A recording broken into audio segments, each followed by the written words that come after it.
एक समय की बात है। एक बहुत गरीब आदमी था जिसके 3 बेटे थे। उसके पास न धन था, न जमीन और न ही कोई खजाना। लेकिन उसके पास एक ऐसी चीज थी जिसे वह दुनिया का सबसे बड़ा धन मानता था, बुद्धि और समझ। वह अक्सर अपने बेटों से कहता, मेरे बेटो, हमारे पास रुपया पैसा नहीं है, ना सोना चांदी, लेकिन तुम एक ऐसा धन जमा कर सकते हो जिसे कोई चुरा नहीं सकता। हर चीज को ध्यान से देखो।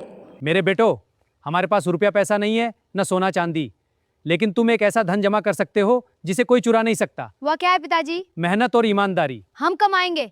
हर स्थिति को समझने की कोशिश करो। ऐसा कुछ भी ना हो जो तुम्हारी नज़र से बच जाए। अगर तुम्हारी दृष्टि पैनी होगी तो वही तुम्हारा धन बनेगी, और अगर बुद्धि तेज होगी तो वही तुम्हारा सोना चांदी होगी। जिस इंसान के पास समझ और बुद्धि हो वह कभी गरीब नहीं रहता। बेटो, हमारे पास रुपया पैसा नहीं है, न सोना चांदी, लेकिन तुम एक ऐसा धन जमा कर सकते हो जिसे कोई चुरा नहीं सकता। और अगर बुद्धि तेज होगी तो वही तुम्हारा सोना चांदी होगी। जिस इंसान के पास समझ और बुद्धि हो वह कभी गरीब नहीं रहता। समय बीतता गया और एक दिन वह बूढ़ा पिता इस दुनिया से चला गया। पिता की मृत्यु के बाद तीनों भाई एक साथ बैठे और सोचने लगे। फिर बड़े भाई ने कहा, हमारे पास यहाँ करने के लिए कुछ भी नहीं है। क्यों ना हम दुनिया देखें, घूमें, सीखें और काम करके अपना पेट पाले। हमारे पास यहाँ करने के लिए कुछ भी नहीं है। क्यों न हम दुनिया देखें, घूमें, सीखें और काम करके अपना पेट पालें। जरूरत पड़ी तो खेतों में मजदूरी करेंगे या चरवाहा बन जाएंगे, लेकिन भूखे नहीं मरेंगे। जरूरत पड़ी तो खेतों में मजदूरी करेंगे या चरवाहे बन जाएंगे, लेकिन भूखे नहीं मरेंगे। हाँ, सही कहा। मुझे भी यही ठीक लगा। बाकी दोनों भाइयों को यह बात सही लगी। अगली सुबह तीनों भाई यात्रा पर निकल पड़े। वे सुनसान घाटियों से गुजरे, ऊंचे ऊंचे पहाड़ पार किए। कभी तपती धूप मिली तो कभी ठंडी हवाएं। चलते चलते पूरे 40 दिन बीत गए। अब उनका सारा खाना खत्म हो चुका था।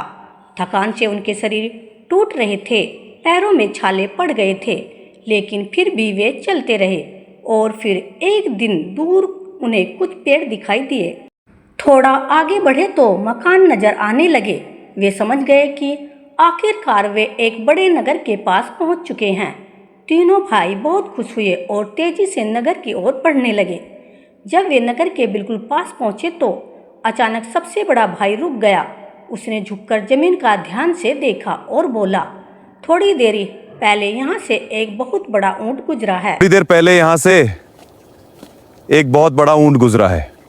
बाकी दोनों भाइयों ने आश्चर्य से उसकी ओर देखा, लेकिन आगे बढ़ते रहे। थोड़ी दूर जाने पर मझला भाई भी रुक गया। उसने सड़क के दोनों किनारों को गौर से देखा और बोला, और वह ऊंट शायद एक आंख से नहीं देख पाता। और वो ऊंट शायद एक आंख से नहीं देख पाता। वे कुछ और आगे बढ़े ही थे कि सबसे छोटा भाई बोला, उस ऊंट पर एक औरत और एक छोटा बच्चा सवार थे। उस ऊंट पर एक औरत और एक छोटा बच्चा सवार। बिल्कुल सही। बिल्कुल सही, दोनों बड़े भाइयों ने कहा।